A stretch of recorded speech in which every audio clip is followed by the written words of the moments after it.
It was a warm, sunny summer day. You know, the kind of day when you are content to lie out in the sun and read a good book, or just look up at the clouds and make pictures with them.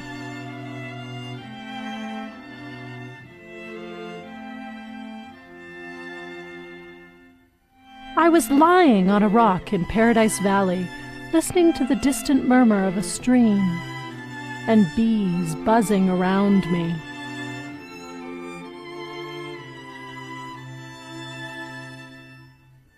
The wind was picking up, but I thought nothing of it as I stretched out even further over the rock's surface.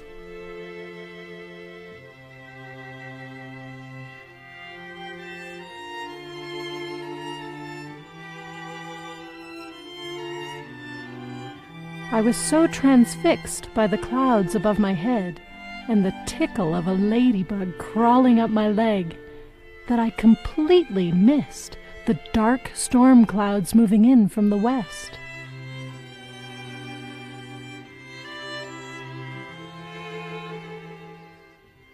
Suddenly, the sky was black, and I was caught directly in the middle of a rainstorm.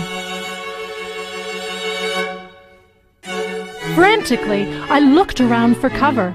I found a tree, but it could hardly take the weight of the storm. Just as the hail stopped, and I thought the worst was over, lightning and thunder began. I realized that being under a tall tree was not a great idea. As I ducked out from under the shelter of the tree, I saw the most horrific sight. A beautiful red-tailed hawk, caught out of its natural territory, was circling around trying to dodge the storm. To my horror, he was struck down by lightning. Oh no! Where did he go? Was he all right? What should I do? These were just a few of the questions going through my mind as I felt myself running through the meadows to where the bird had fallen.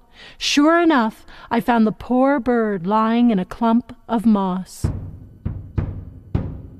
I bent down to try and help him, and he let out a shrill, descending "Yee!" What was I going to do? Please send me help! Someone, please help me! Someone help! And there they were, my friends, the fairies. They had arrived just in time. The red fire fairies started a fire to warm the hawk. The green forest fairies were healing his injuries. The blue water fairies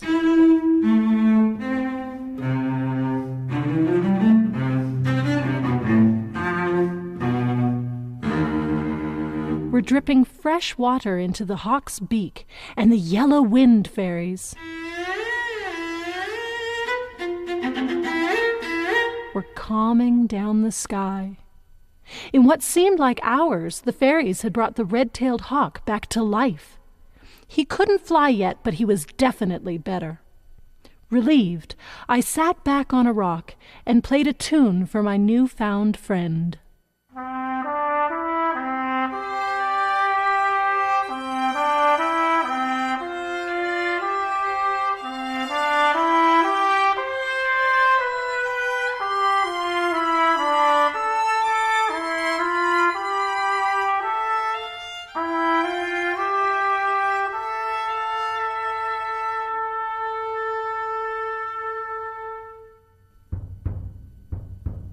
The hawk seemed to like the music, and he managed to get up and hop into my lap.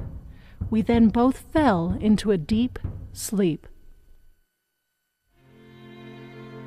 I woke up the next morning to a beautiful blue sky and bright sunshine. The fairies had covered me in a blanket of flowers, and my friend, the red-tailed hawk, was trying out his wings in the sky. He was looking good, but he seemed to become tired quickly. When he saw that I was awake, he flew over to me and landed on my shoulder. I knew of a blue glacial-fed lake that I thought my friend would like, so I hiked to the lake with the hawk on my shoulder. On the way to the lake, I told him many things about me, like my favorite color, pink, and my favorite number, 33. My friend was such a good listener that I decided to share my biggest secret with him. I kept a poem in my shirt pocket that I had never told anyone about. I had written this poem when I was much younger. I carried it to remind myself of what really mattered to me. I read it to the red-tailed hawk, and he flew up into the air and did a somersault. We continued to walk in silence, content to just be together. When we arrived at the lake, I took a much-needed swim, and my friend tried to fly again. I could tell that he was getting much stronger, but he still didn't have all of his strength back. I made a shelter for the two of us, and we ate some beef jerky and went to sleep.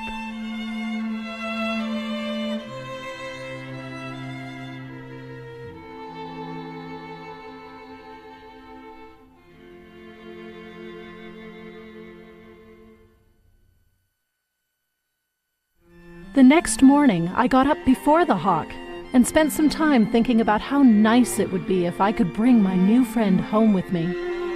I knew of a good veterinarian who could help him get all his strength back, and then he could come and live with me in my house.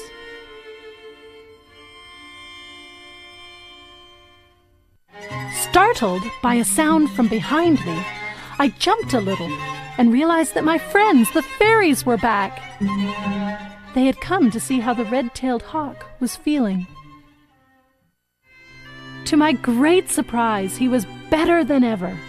With the yellow wind fairy's help, he was soaring on warm air currents, banking and then diving for mice.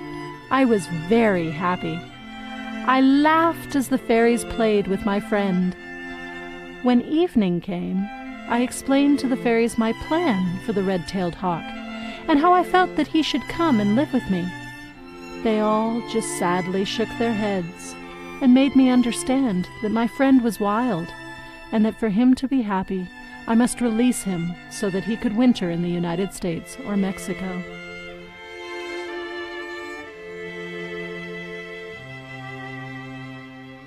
That night, I slept in the shelter with my friend and a very sad heart. I knew that I had found something very special, and that in just 4 days I had come to love the red-tailed hawk. I also knew now that I had to let him go.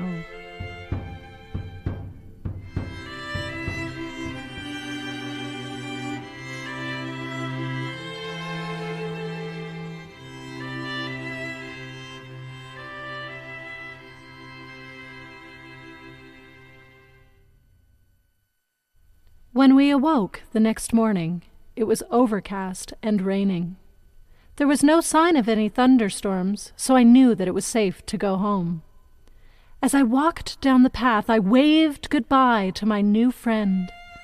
I had no words to say to him, but I didn't want him to leave yet. I wanted to give him something, but I didn't know what. Then I remembered the poem, so I reached into my pocket and held it out for my friend. He swooped down out of the sky, took the poem in his talons, and flew back up into the air. The clouds parted, allowing a ray of sunshine in. It made a rainbow over which the red-tailed hawk flew. My friend had chosen to take a special piece of me with him. At that moment, I knew there was hope and that I might see my new friend again.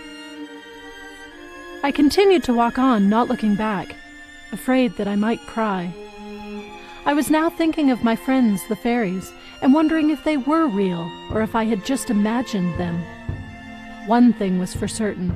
I had been shown that anything is possible when your heart is full of love, even letting go.